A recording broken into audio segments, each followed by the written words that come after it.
नमस्कार दोस्तों, आप सबके लिए मैं एक नई और कहानी लेके आया हूँ आज। आइए स्टार्ट करते हैं। कहानी का शीर्षक है एक गरीब लड़के की कहानी। इस पोस्ट में एक गरीब लड़के की कहानी आपसे शेयर करने जा रहा हूँ। ये कहानी मेरे दिल को तो छू गई, मगर आप भी इस कहानी को पूरे मन से पढ़ोगे तो सच में आपकी आंखों में भी पानी आ जाएगा। एक भयानक अंधेरी रात में मंदिर की सीढ़ी पर मंदिर में लगे लाइट की रोशनी में एक साधारण 15 साल का लड़का पढ़ाई करते दिखा। ठंडी के दिन थे, वो ठंड से कांप रहा था लेकिन पढ़ाई में खोया हुआ था। हफ्ते में 2 दिन में उस रास्ते से होकर गुजरता था। दिन में कभी वो नजर नहीं आता।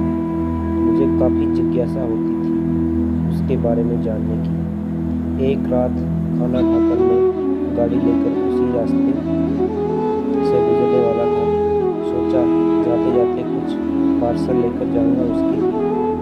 मैं पार्सल लेकर गाड़ी से उस मंदिर के पास पहुंचा। लड़का सीढ़ियों पर बैठकर हमेशा की तरह पढ़ाई कर रहा था। मैंने गाड़ी रोकी और उसके पास गया।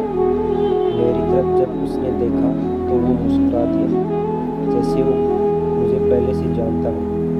मैंने उससे पूछा, बेटा तुम हमेशा यहीं पर क्यों पढ़ाई करते हो?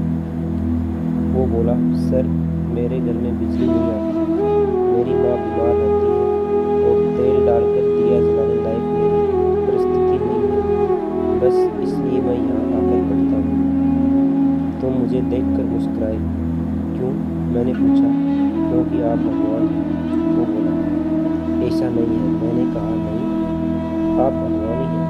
वो बोला, चलो वो सब जाने दो, मुझे तुम बताओ, क्या तुमने खाना खा लिया? क्योंकि मैं तुम्हारे लिए खाने का पार्सल लाया हूँ।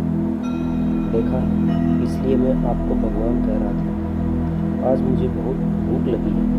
सुबह से मैंने कुछ भी नहीं खाया, लेकिन मुझे इस बात की जरा भी चिंता नहीं थी। मैं जानता था वो भगवान जिसने मुझे भूख दी है वह मुझे भूखा पेट नहीं सुलाएगा। किसी न किसी रूप में आकर मुझे खाना देगा। आप खाना लेकर आ गए, आप भगवान ही हो ना। मेरे पास कोई शब्द नहीं थे। अनजाने में ही मेरे हाथों पुण्य का काम हो रहा था। हर दिन कर्जे में डूबे होने के कारण ऊपर वाले को, उस भगवान को कोसता था। आज उसने ही मुझे भगवान की उपाधि देकर शर्मसार कर दिया। आधा खाना खाकर उसने आधा बचा लिया और मुझसे बोला कि आप 5 मिनट यहीं ठहरिए, मैं यह खाना मेरी माँ को देकर आता हूँ। मंदिर से कुछ दूर एक पुराने घर की तरफ जाते हुए मैं उसे देखता रहा। कुछ मिनटों बाद वह वापस लौटा। उसके हाथों में मुट्ठी भर फूल थे। उसने वो मेरे पैरों में रख दिए और बोला, माँ ने कहा है जिस भगवान ने हमारा पेट भरा है उसके चरणों में थोड़े फूल तो चढ़ाने ही चाहिए।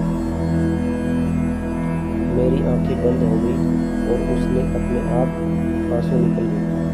आंखें खोल के मैंने उसके पुराने घर की तरफ देखा। उस घर के सामने बड़े पत्थर में मुझे प्यारी मुस्कान दिखाई दे रही थी। उस लड़के की आंखों में मुझे साक्षात भगवान दिखाई दे रहा था।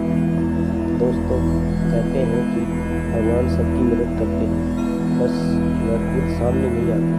किसी न किसी के जरिए हम तक वह मदद पहुँचा देते हैं। बस जरूरत है तो उन पर विश्वास करने की।